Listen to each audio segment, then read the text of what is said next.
స్నేహితులారా, Jesus Christ came first time to save sinners. యేసు ప్రభు మొదటిసారిగా వచ్చారు, ఎందుకంటే పాపుల్ని రక్షించడానికి. He is going to come back again. ఆయన మరలా తిరిగి రాబోతున్నాడు. Why is he coming again? ఆయన మరలా ఎందుకు రాబోతున్నాడు? Those who believe Jesus Christ, ఎవరైతే యేసు ప్రభుని నమ్ముతారో he wanted to take them to heaven. వాళ్ళందరినీ కూడా పరలోక రాజ్యానికి తీసుకొని వెళ్ళడానికి ఆయన వస్తున్నాడు. Whatever Jesus Christ said is true. ఆయన ఏదైతే చెప్పి ఉన్నారో అది మాత్రము సత్యము. Jesus Christ challenged this world with one word. ఆయన ఈ ప్రపంచానికి మొత్తానికి ఒక ఛాలెంజ్ విసిరారు. What is the challenge? ఆ ఛాలెంజ్ ఏమిటి? Is there any sin in me? Can anybody prove in this world?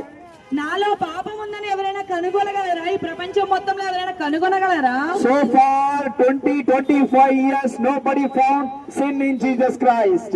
2025 సంవత్సరాలు అవుతుంది ఇప్పటికీ, కానీ ఏ ఒక్కరు కూడా ఒక్క పాపాన్ని కూడా ఆయనలో కనుగొనలేదు. No sin in Jesus Christ.